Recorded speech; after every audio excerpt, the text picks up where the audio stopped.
آج سے کسی نے کہا تھا اللہ کی سب سے بڑی نعمت، تو بخاری اٹھانا، فرمانے لگے محمد نعمت اللہ، بخاری ہے بخاری، فرمایا محمد اللہ کی سب سے بڑی نعمت ہے، صلی اللہ ہو، یہ سب سے بڑی نعمت ہے۔ کچھ کہا تو صحیح نہ یار، ایک مجھے کہنے لگا نہیں وہ 9 ربیع الاول کو آئے تھے، تو میں نے کہا 9 کو میلاد مناؤ، کوئی مسئلہ نہیں، 9 کو میلاد مناؤ، کوئی مسئلہ ہی نہیں، ہم تو سارا سال مناتے ہیں، بس 9 کو مناؤ نا بھائی۔ کون کہتا ہے عید نہیں ہم کہتے؟ میں نے کہا چلو جشن میلاد کہہ لیا کرو، میلاد ہی کہہ لو، یہ کہہ لو تم نے خوشی منانی ہے تو محفل میلاد کہہ لو، نہ عید کہو، عیدیں 2 ہی ہیں۔ میں نے کہا نہیں وہ بھی تیری غلطی ہے، میرے نبی نے کہا ہر جمعہ میری امت کی عید ہے۔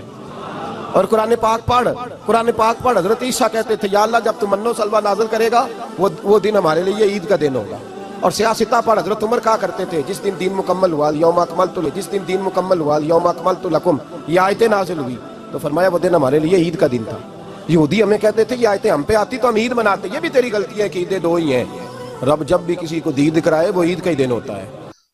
اب نبی اسلام کی وفات کا دن دیوبند اور اہل حدیث نے تو جھوٹ مشہور کر دیا کہ 12 ربیع الاول وفات کا دن ہے، بریلویوں سے جان چھڑانے کے لیے اس پہ بھی رہتے تو چلے کوئی بات ہضم ہو جاتی، لیکن وہ پھر اس سے بھی آگے گئے، انہوں نے کہا کہ یہ تو غم کا دن تھا اور بریلوی اس دن خوشی منا رہے ہیں۔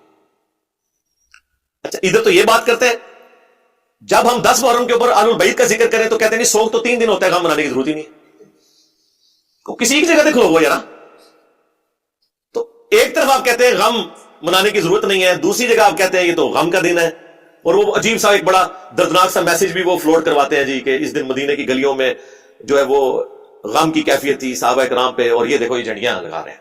پہلی بات ہے کہ تمہارے کس بندے نے، کس روحانی ابے نے تمہیں یہ پڑھایا کہ نبی الاسلام 12 ربیع الاول کو فوت ہوئے ہیں؟ یہ دنیا کی کس کتاب میں لکھا ہوا ہے؟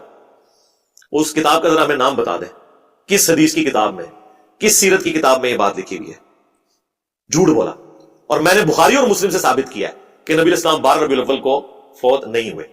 بڑا سمپل سا فارمولہ ہے، میں نے اپنے زمانے بریلویت میں ایک ریسرچ پیپر لکھا تھا، وہ آج بھی ہماری ویب سائٹ پہ ریسرچ پیپر نمبر 12 کے نام سے اپلوڈڈ ہے۔ وہ اس لیے اپلوڈڈ ہے کہ وہ اس وقت بھی درست لکھا ہوا تھا، اس کا یہ والا حصہ آج تک ویلڈ ہے، نہ اس وقت کوئی وہابی جواب دے سکا اہل حدیث یا دیوبندی، نہ آج کوئی دے سکا۔ سمپل فارمولہ ہے، بخاری اور مسلم دونوں میں حدیث ہے کہ نبی صلی اللہ علیہ وآلہ وسلم کی ڈیتھ منڈے والے دن ہوئی۔ وہ جو پورا واقعہ ہے، حضرت ابوبکر صدیق نماز پڑھا رہے تھے تو نبی الاسلام نے حجرے کا پردہ ہٹایا، اور صحابہ کرام کہتے ہیں ہم شوق دیدار میں قریب تھا کہ نماز توڑ کر آپ کی طرف متوجہ ہوتے، کئی دن سے آپ کی زیارت نہیں ہوئی تھی، تو نبی الاسلام نے یوں اشارہ کیا اور کہا کہ اپنی نماز مکمل کرو، اور آپ واپس چلے گئے۔ اور اس حدیث کے اینڈ پہ الفاظ ہے کہ وہ منڈے کا دن تھا اور اسی دن پھر آپ چاشت کے وقت دنیا سے تشریف لے گئے۔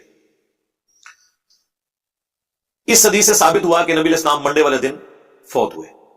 ربیع الاول کے اوپر بھی اجماع ہے کہ ربیع الاول میں آپ کی ڈیتھ ہوئی ہے۔ یہاں ہمیں یہ پتہ چل گیا کہ ربیع الاول میں نبی الاسلام کسی ایسے دن فوت ہوئے ہیں، اس تاریخ کا تو ہمیں نہیں پتا، لیکن وہ دن منڈے کا تھا۔ یہ ایک کانسٹینٹ آپ کو مل گیا، اب میں میتھمیٹیکلی اس کو ثابت کروں گا۔ دوسرا کانسٹینٹ جو ہے وہ بھی بخاری اور مسلم ہے کہ سیدنا عمر کے پاس ایک یہودی آگے کہتا ہے کہ آپ کی کتاب میں ایک ایسی آیت ہے کہ ہم یہودیوں پر نازل ہوتی تو ہم اسے عید کا دن بنا لیتے۔